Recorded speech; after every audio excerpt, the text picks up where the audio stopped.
जमात 7वीं पाठ 4 वायुमंडल अते तापमान इसका भाग दूसरा पढ़ांगे। अज दे पाठ नाल जोड़न लई मैं तुहानू पाठ दे पिछले हिस्से की दोहराई करवा देवां। असी पहला पाठ के अद्धे हिस्से विच पढ़ चुके हाँ वायुमंडल बारे असी विस्तार नाल पढ़ चुके हाँ। ये तुहाडी दोहराई लई तुहानू याद करवाउण लई मैं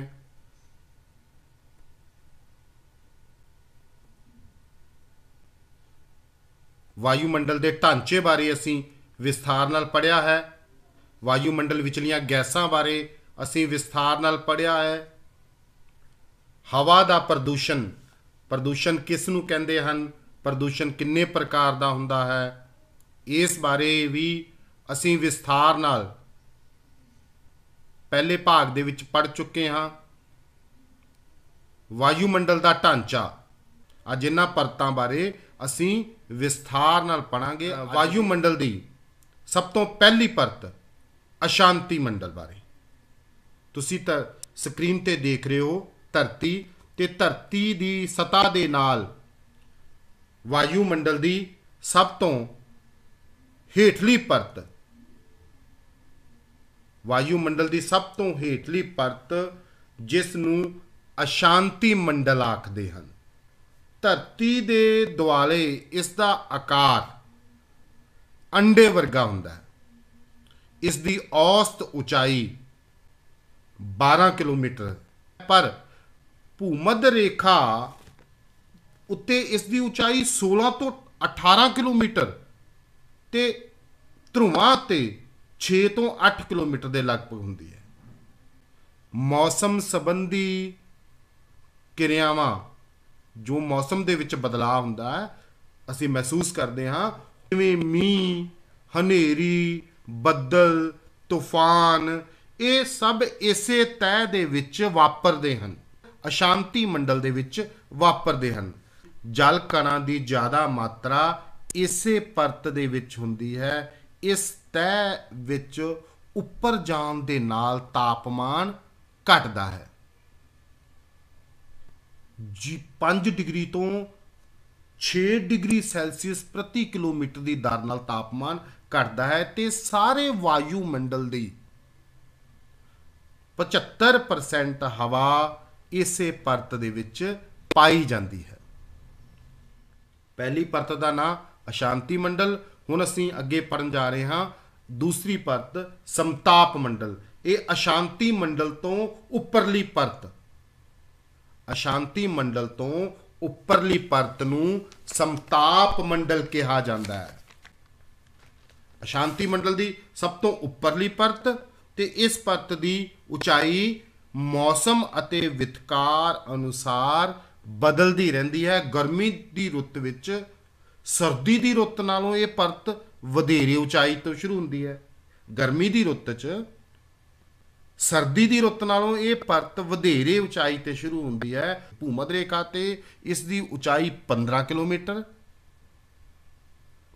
ते 60 डिग्री वितकार उत्ते 10 किलोमीटर तो शुरू होती है।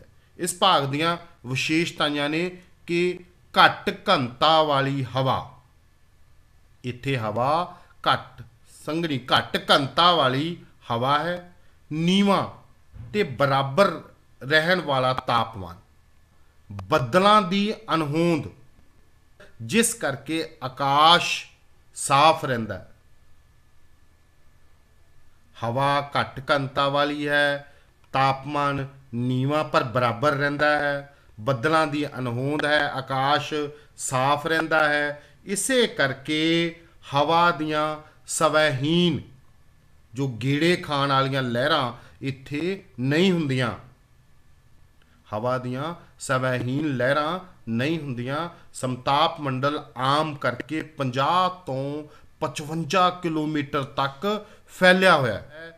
इन्हां विशेषतावां करके वायुमंडल का यह भाग, क्योंकि इत्थे बदलों की अनहोंद है, वायुमंडल का यह भाग हवाई ਜਹਾਜ਼ਾਂ ਲਈ, ਹਵਾਈ ਜਹਾਜ਼ਾਂ ਦੀ ਉਡਾਨ ਲਈ ਬਹੁਤ ਯੋਗ ਹੈ। ਇਸੇ ਭਾਗ ਵਿਚਲੀ ਓਜ਼ੋਨ ਗੈਸ, ਇਸ ਭਾਗ ਵਿੱਚ ਓਜ਼ੋਨ ਗੈਸ ਹੁੰਦੀ ਹੈ ਜੋ ਸੂਰਜ ਤੋਂ ਆਉਣ ਵਾਲੀਆਂ ਪੈਰਾਵੈਂਗਨੀ ਕਿਰਨਾਂ, ਜਿਹੜੀਆਂ ਜੀਵ ਜਗਤ ਲਈ ਕਾਫੀ ਹਾਨੀਕਾਰਕ ਹੈ, ਉਹਨਾਂ ਨੂੰ ਆਪਣੇ ਵਿੱਚ ਸਮਾ ਲੈਂਦੀ ਹੈ। ਉੱਪਰਲੀ ਸੀਮਾ ਨੂੰ ਸਮਤਾਪ ਸੀਮਾ ਆਖਦੇ ਹੈ। ਇਹ ਆਮ ਕਰਕੇ ਵਾਯੂਮੰਡਲ ਦੀ 50 ਕਿਲੋਮੀਟਰ ਦੀ ਉਚਾਈ ਤੋਂ ਤੇ ਹੁੰਦੀ ਹੈ। ਸਮਤਾਪ ਮੰਡਲ ਦੀ ਜੋ ਉਚਾਈ ਹੈ 50 ਤੋਂ 55 ਕਿਲੋਮੀਟਰ ਤੱਕ ਇਹ ਫੈਲਿਆ ਹੋਇਆ ਹੈ। ਇਸ ਮੰਡਲ ਦੀ ਉੱਪਰਲੀ ਸੀਮਾ ਨੂੰ ਸਮਤਾਪ ਸੀਮਾ ਕਹਿੰਦੇ ਹਨ। ਇਹ ਆਮ ਕਰਕੇ ਵਾਯੂਮੰਡਲ ਦੀ 50 ਕਿਲੋਮੀਟਰ ਦੀ ਉਚਾਈ ਤੇ ਹੁੰਦੀ ਹੈ। ਅਗਲੀ ਪਰਤ ਹੈ, ਪਹਿਲੀ ਪਰਤ ਅਸ਼ਾਂਤੀ ਮੰਡਲ, ਦੂਸਰੀ ਅਸੀਂ ਪੜ੍ਹੀ ਸਮਤਾਪ ਮੰਡਲ। ਅਗਲੀ ਪਰਤ ਦਾ ਨਾਂ ਹੈ, ਤੀਸਰੀ ਪਰਤ ਦਾ ਨਾਂ ਮੱਧਵਰਤੀ ਮੰਡਲ। ਮੱਧਵਰਤੀ ਮੰਡਲ ਜੋ ਸਮਤਾਪ ਮੰਡਲ ਦੀ ਉਤਲੀ ਪਰਤ, ਇਹ ਤੈਅ 50 ਤੋਂ 80 ਕਿਲੋਮੀਟਰ ਤੱਕ ਫੈਲੀ ਹੋਈ ਹੈ। ਇਸ ਪਰਤ ਵਿੱਚ ਉਚਾਈ ਨਾਲ ਤਾਪਮਾਨ ਘਟਦਾ ਜਾਂਦਾ ਹੈ ਤੇ ਵਾਯੂਮੰਡਲ ਦੇ 80 ਕਿਲੋਮੀਟਰ ਤੇ, ਵਾਯੂਮੰਡਲ ਦੇ 80 ਕਿਲੋਮੀਟਰ ਤੇ ਇਹ ਤਾਪਮਾਨ ਘਟ ਕੇ -90 ਡਿਗਰੀ ਹੋ ਜਾਂਦਾ ਹੈ। ਇਸ ਸੀਮਾ ਤੋਂ ਅੱਗੇ ਤਾਪਮਾਨ ਫਿਰ ਵਧਣਾ ਸ਼ੁਰੂ ਹੋ ਜਾਂਦਾ ਹੈ। ਜੋ ਮੱਧਵਰਤੀ ਮੰਡਲ ਦੀ ਉੱਪਰਲੀ ਸੀਮਾ, ਉਸ ਨੂੰ ਮੱਧਵਰਤੀ ਸੀਮਾ ਕਿਹਾ ਜਾਂਦਾ ਹੈ। ਸਮਤਾਪ ਮੰਡਲ ਵਾਲੀ ਉੱਪਰਲੀ ਸੀਮਾ ਨੂੰ ਸਮਤਾਪ ਮੰਡਲ ਕਿਹਾ ਜਾਂਦਾ ਹੈ। ਮੱਧਵਰਤੀ ਮੰਡਲ ਦੀ ਉੱਪਰਲੀ ਸੀਮਾ ਨੂੰ ਮੱਧਵਰਤੀ ਸੀਮਾ ਕਿਹਾ ਜਾਂਦਾ ਹੈ। ਇਸ ਮੰਡਲ ਤੋਂ ਬਾਅਦ ਤਾਪਮਾਨ ਵਧਣਾ ਸ਼ੁਰੂ ਹੋ ਜਾਂਦਾ ਹੈ ਤੇ ਅਗਲੀ ਜੋ ਮੰਡਲ ਦਾ ਨਾਂ ਹੈ ਤਾਪ ਮੰਡਲ। ਇਸ ਪਰਤ ਨੂੰ ਤਾਪ ਮੰਡਲ ਇਸੇ ਲਈ ਆਖਦੇ ਹਨ ਕਿਉਂਕਿ ਮੰਡਲ ਦੇ ਵਿੱਚ, ਇਸ ਪਰਤ ਦੇ ਵਿੱਚ ਤਾਪਮਾਨ ਕਾਫੀ ਜ਼ਿਆਦਾ ਹੁੰਦਾ ਹੈ। ਇਸ ਮੰਡਲ 'ਚ ਗੈਸਾਂ,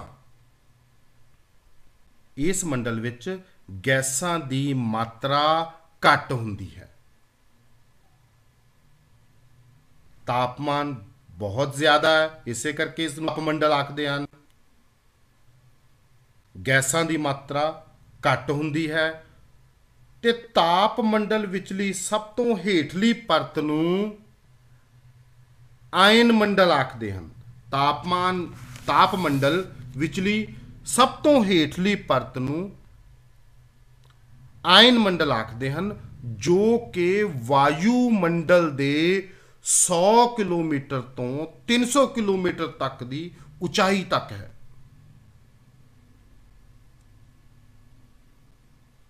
ਇਸ ਮੰਡਲ ਵਿੱਚ ਬਹੁਤ ਬਿਜਲੀ ਅਣੂ ਪਾਏ ਜਾਂਦੇ ਹਨ, ਜਿਹੜੇ ਰੇਡੀਓ ਤਰੰਗਾਂ ਨੂੰ ਧਰਤੀ ਤੇ ਵਾਪਸ ਮੁੜਨ ਦੇ ਵਿੱਚ ਸਹਾਇਤਾ ਕਰਦੇ ਹਨ।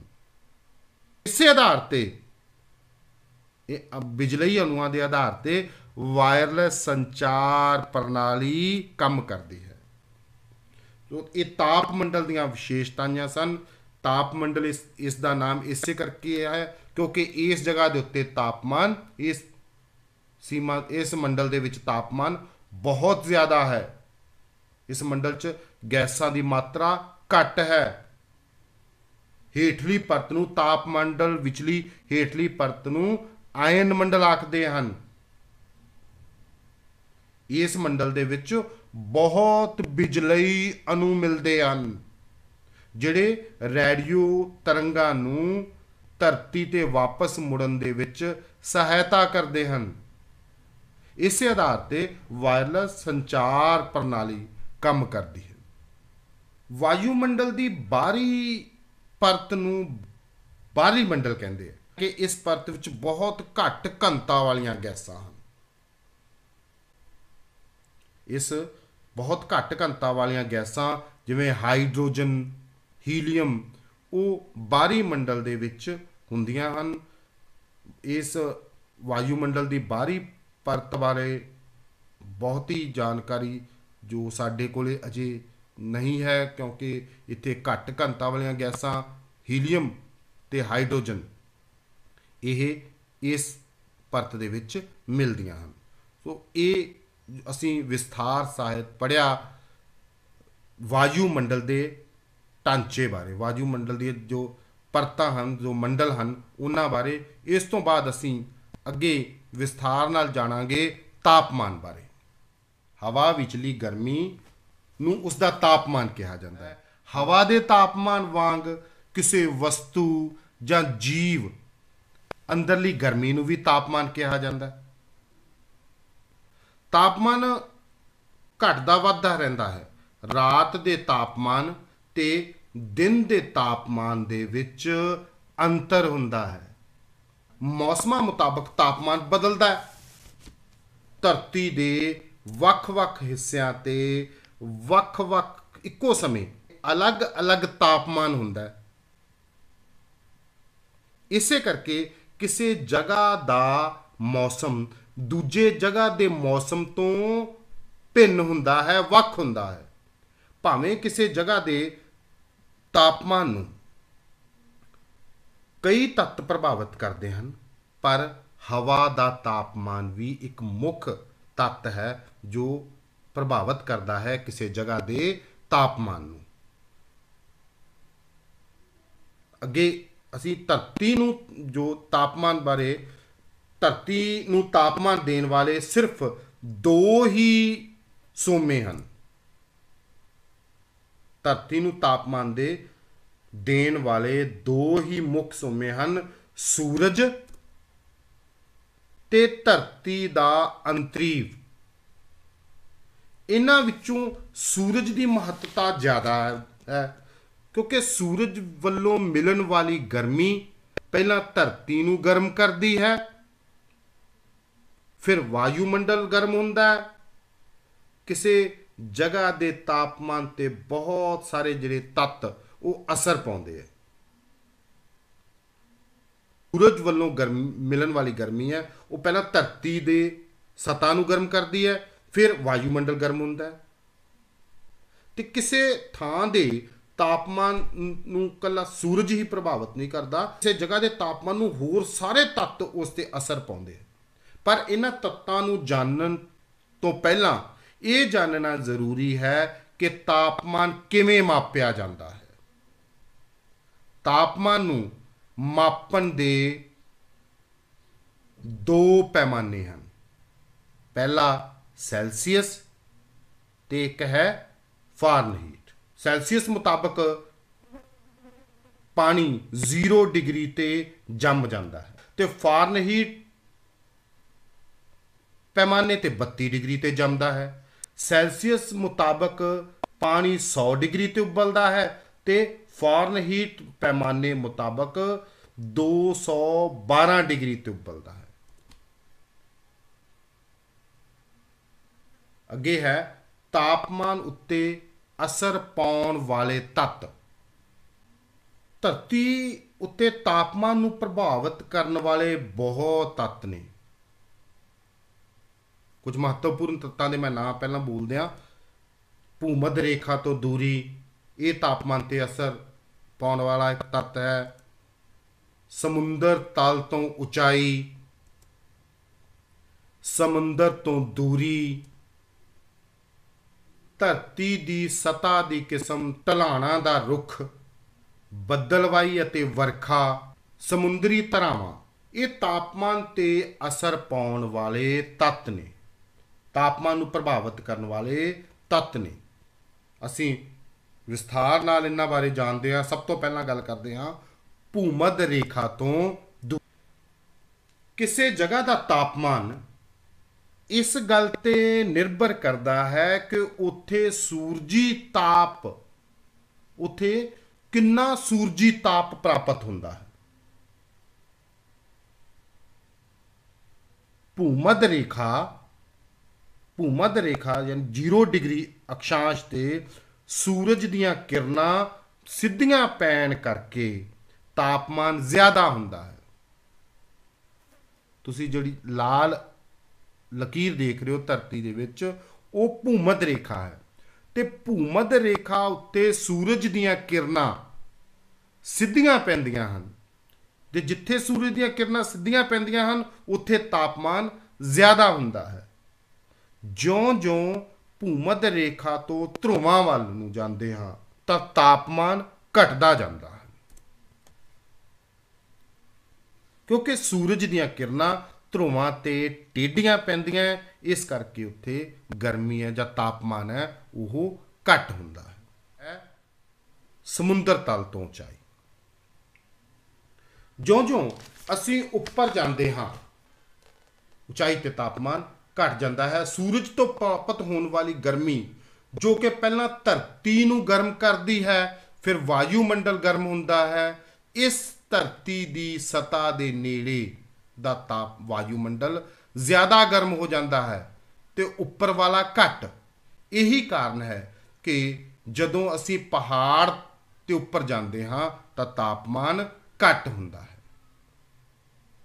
ਤੀਸਰਾ ਹੈ ਸਮੁੰਦਰ ਤੋਂ ਦੂਰੀ। ਸਮੁੰਦਰ ਦੇ ਨੇੜਲੀਆਂ ਥਾਵਾਂ ਤੇ ਤਾਪਮਾਨ ਨਾ ਹੀ ਜ਼ਿਆਦਾ ਹੁੰਦਾ ਹੈ ਤੇ ਨਾ ਹੀ ਬਹੁਤ ਘੱਟ, ਪਰ ਜਿਉਂ ਹੀ ਅਸੀਂ ਸਮੁੰਦਰ ਤੋਂ ਦੂਰ ਜਾਂਦੇ ਹਾਂ ਤਾਪਮਾਨ ਵਖਰੇਵਾਂ ਵੱਧਦਾ ਜਾਂਦਾ ਹੈ। ਪਰ ਜਿਵੇਂ ਹੀ ਅਸੀਂ ਸਮੁੰਦਰ ਤੋਂ ਦੂਰ ਜਾਂਦੇ ਹਾਂ ਤਾਪਮਾਨ ਵੱਧਦਾ ਵਖਰੇਵਾਂ ਆ ਜਾਂਦਾ ਹੈ, ਵੱਧ ਜਾਂਦਾ ਹੈ। ਧਰਾਤਲ ਦੇ ਮੁਕਾਬਲੇ ਪਾਣੀ ਦੇਰ ਨਾਲ ਗਰਮ ਹੁੰਦਾ ਤੇ ਦੇਰ ਨਾਲ ਠੰਡਾ। ਧਰਤੀ ਦੇ ਧਰਾਤਲ ਦੇ ਮੁਤਾਬਕ ਧਰਤੀ ਦੀ ਸਤ੍ਹਾ ਦੇ ਉੱਪਰ ਦੇ ਮੁਕਾਬਲੇ ਪਾਣੀ ਹੌਲੀ ਜੋ ਦੇਰ ਨਾਲ ਹੌਲੀ ਗਰਮ ਹੁੰਦਾ ਤੇ ਹੌਲੀ ਠੰਡਾ ਹੁੰਦਾ ਹੈ। ਇਸੇ ਲਈ ਸਮੁੰਦਰ ਦੇ ਨੇੜੇ ਤਾਪਮਾਨ ਸੰਯਮੀ ਰਹਿੰਦਾ ਹੈ। ਇਸ ਦਾ ਇੱਕ ਕਾਰਨ ਸਮੁੰਦਰੀ ਤੱਟ ਨੇੜੇ ਜਲ ਸਮੀਰ, ਸਮੁੰਦਰੀ ਤੱਟ ਨੇੜੇ ਜਲ ਸਮੀਰ ਤੇ ਥਲ ਸਮੀਰ ਦਾ ਚੱਲਣਾ ਇਹ ਵੀ ਹੈ। ਸਮੁੰਦਰ ਤੋਂ ਦੂਰੀ, ਜਗ੍ਹਾ ਦੀ ਦੂਰੀ ਇਹ ਤਾਪਮਾਨ ਤੇ ਅਸਰ ਪਾਉਂਦੀ ਹੈ। ਸਮੁੰਦਰ ਦੀਆਂ ਨੇੜਲੀਆਂ ਥਾਵਾਂ ਦੇ ਉੱਤੇ ਤਾਪਮਾਨ ਨਾ ਜ਼ਿਆਦਾ ਹੁੰਦਾ ਹੈ ਨਾ ਘੱਟ ਹੁੰਦਾ ਹੈ, ਪਰ ਜਿਉਂ-ਜਿਉਂ ਅਸੀਂ ਸਮੁੰਦਰ ਤੋਂ ਦੂਰ ਜਾਂਦੇ ਹਾਂ ਤਾਪਮਾਨ ਦੇ ਵਿੱਚ ਵਖਰੇਵਾਂ ਵੱਧਦਾ ਜਾਂਦਾ ਹੈ। ਅਗਲਾ ਹੈ ਸਾਡੇ ਕੋਲੇ ਉਹ ਧਰਤੀ ਦੀ ਸਤ੍ਹਾ ਦੀ ਕਿਸਮ। ਧਰਤੀ ਦੀ ਸਤ੍ਹਾ ਜ਼ਮੀਨ ਤੇ ਕਿਸੇ ਪ੍ਰਕਾਰ, ਜ਼ਮੀਨ ਤੇ ਕਿਸ ਪ੍ਰਕਾਰ ਦੀ ਬਨਸਪਤੀ ਪਾਈ ਜਾਂਦੀ ਹੈ। ਧਰਤੀ ਦੀ ਸਤ੍ਹਾ ਤੇ ਬਰਫ਼ ਜੰਮੀ ਹੋਈ ਹੈ ਜਾਂ ਖੁਸ਼ਕ ਮਾਰੂਥਲ ਹੈ ਜਾਂ ਸੰਘਣੇ ਜੰਗਲਾਂ ਨਾਲ ਢਕੀ ਹੈ। ਇਹ ਸਾਰੇ ਤੱਤ ਤਾਪਮਾਨ ਦੀ ਵੰਡ ਉੱਤੇ ਅਸਰ ਪਾਉਂਦੇ ਹਨ। ਜਿੱਥੇ ਬਰਫ਼ ਜੰਮੀ ਹੁੰਦੀ ਹੈ ਸੂਰਜ ਵੱਲੋਂ ਆਉਣ ਵਾਲੀ ਗਰਮੀ ਪਰਿਵਰਤਿਤ ਹੋ ਜਾਂਦੀ ਹੈ ਤੇ ਧਰਤੀ ਦਾ ਤਾਪਮਾਨ ਘੱਟ ਰਹਿੰਦਾ ਹੈ। ਖੁਸ਼ਕ ਮਾਰੂਥਲਾਂ ਵਿੱਚ ਤਾਪਮਾਨ ਦਿਨ ਵੇਲੇ ਜ਼ਿਆਦਾ ਹੁੰਦਾ ਹੈ ਕਿਉਂਕਿ ਰੇਤ ਜਲਦੀ ਗਰਮ ਹੋ ਜਾਂਦੀ ਹੈ। ਜਿੱਥੇ ਜ਼ਿਆਦਾ ਸੰਘਣੇ ਜੰਗਲ ਹੁੰਦੇ ਆ ਉੱਥੇ ਧਰਤੀ ਦਾ ਤਾਪਮਾਨ ਜ਼ਿਆਦਾ ਨਹੀਂ ਵੱਧਦਾ।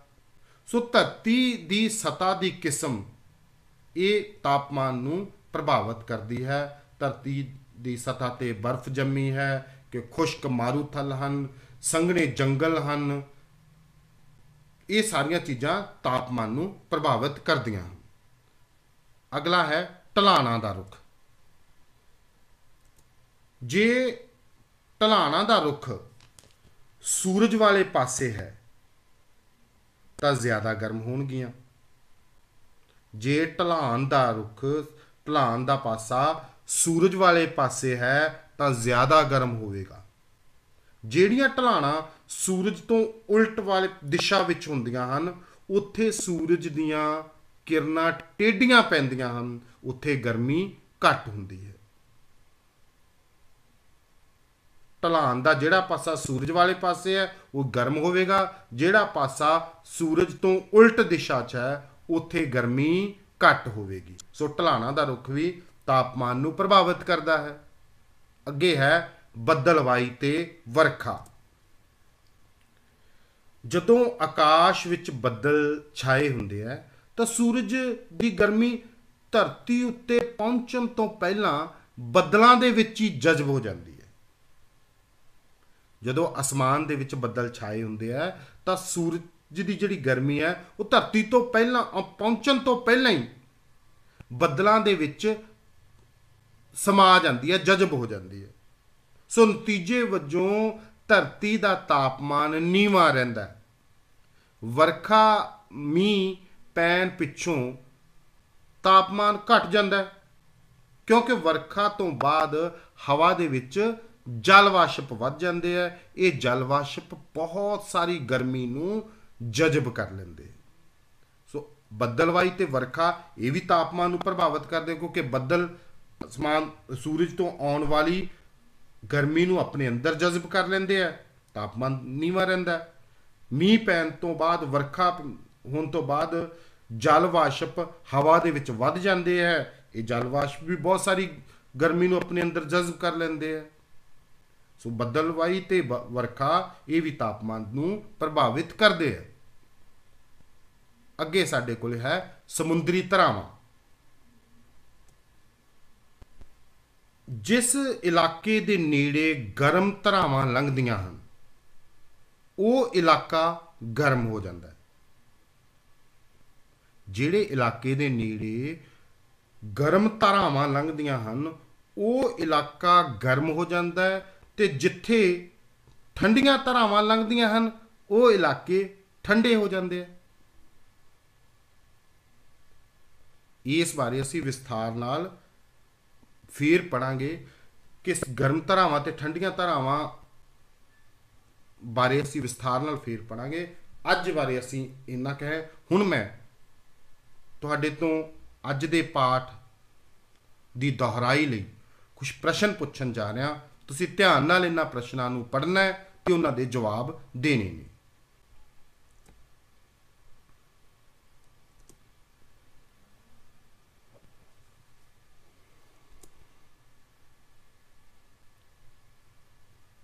ਵਾਯੂਮੰਡਲ ਦੀ ਪਹਿਲੀ ਪਰਤ ਕਿਹੜੀ ਹੈ? ਵਾਯੂਮੰਡਲ ਦੀ ਪਹਿਲੀ ਪਰਤ ਕਿਹੜੀ ਹੈ? ਅੱਜ ਹੀ ਅਸੀਂ ਪੜ੍ਹ ਕੇ ਹਟੇ ਆਏ। ਅਸ਼ਾਂਤ ਮੰਡਲ। ਅਸ਼ਾਂਤ ਮੰਡਲ ਜਾਂ ਅਸ਼ਾਂਤੀ ਮੰਡਲ ਵਾਯੂਮੰਡਲ ਦੀ ਪਹਿਲੀ ਪਰਤ ਹੈ ਜਿਹੜੀ ਧਰਤੀ ਦੇ ਨਾਲ ਜੁੜਦੀ ਹੈ। ਅਗਲਾ ਪ੍ਰਸ਼ਨ ਹੈ ਮੌਸਮ ਸੰਬੰਧੀ ਕਿਰਿਆਵਾਂ ਕਿਸ ਮੰਡਲ ਵਿੱਚ ਵਾਪਰਦੀਆਂ ਹਨ? ਮੌਸਮ ਸੰਬੰਧੀ ਕਿਰਿਆਵਾਂ ਕਿਸ ਮੰਡਲ ਦੇ ਵਿੱਚ ਵਾਪਰਦੀਆਂ ਹਨ?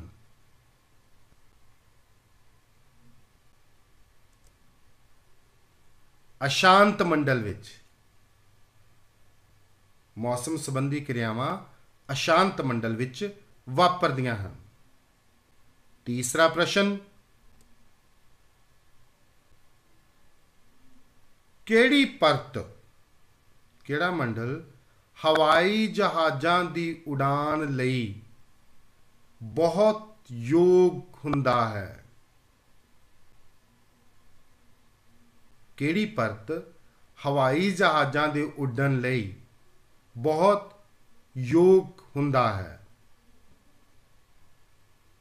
ਸ਼ਾਬਾਸ਼। ਸਮਤਾਪ ਮੰਡਲ। ਸਮਤਾਪ ਮੰਡਲ ਕਿ ਇੱਥੇ ਬੱਦਲਾਂ ਦੀ ਅਣਹੋਂਦ ਹੈ, ਇਸੇ ਕਰਕੇ ਇਸ ਮੰਡਲ ਨੂੰ ਹਵਾਈ ਜਹਾਜ਼ਾਂ ਦੇ ਉਡਾਉਣ ਲਈ ਯੋਗ ਮੰਨਿਆ ਜਾਂਦਾ ਹੈ, ਸਮਤਾਪ ਮੰਡਲ। ਅਗਲਾ ਪ੍ਰਸ਼ਨ ਹਵਾ ਵਿਚਲੀ ਗਰਮੀ ਨੂੰ ਕੀ ਕਿਹਾ ਜਾਂਦਾ ਹੈ? ਹਵਾ ਵਿਚਲੀ ਗਰਮੀ ਨੂੰ ਕੀ ਕਿਹਾ ਜਾਂਦਾ ਹੈ?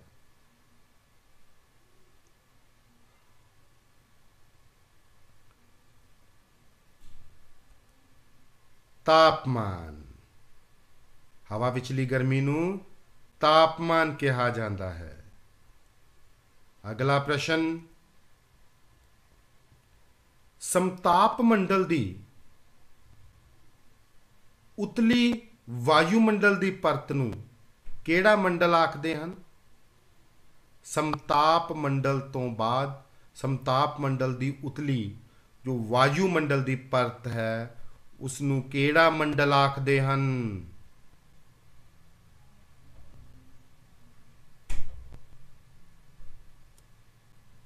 मध्यवर्ती मंडल। समताप मंडल तो बाद मध्यवर्ती मंडल। अगला प्रश्न, ओजोन गैस किहड़े मंडल विच हुंदी है? ओजोन गैस किहड़े मंडल विच हुंदी है?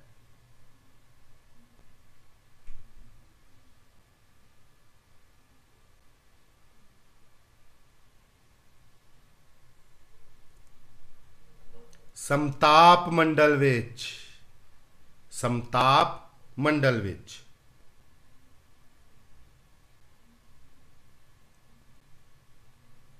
अगला प्रश्न, ओजोन परत किहड़ियां किरणां नूं अपने विच समा लैंदी है? ओजोन परत किहड़ियां किरणां नूं अपने विच समा लैंदी है? सूरज तो आने वालियां किहड़ियां किरणां हानिकारक किरणां जो जीव जगत लई हानिकारक ने उन्हां नूं अपने विच समा लैंदी है? उन्हां किरणां दा नाम पैरावैंगनी किरणां। पैरावैंगनी किरणां। अगला प्रश्न, बिजलई अणु। बिजलई अणु किहड़ी परत विच पाए जांदे हन? बिजलई अणु किहड़ी परत विच पाए जांदे हन? ताप मंडल विच। बिजलई अणु किहड़ी परत विच पाए जांदे हन? ताप मंडल विच। प्यारे बच्चों, पाठ नंबर 4 मुकम्मल हो चुका है। तंदुरुस्त रहो। तुहाडा बहुत बहुत शुक्रिया। धन्यवाद।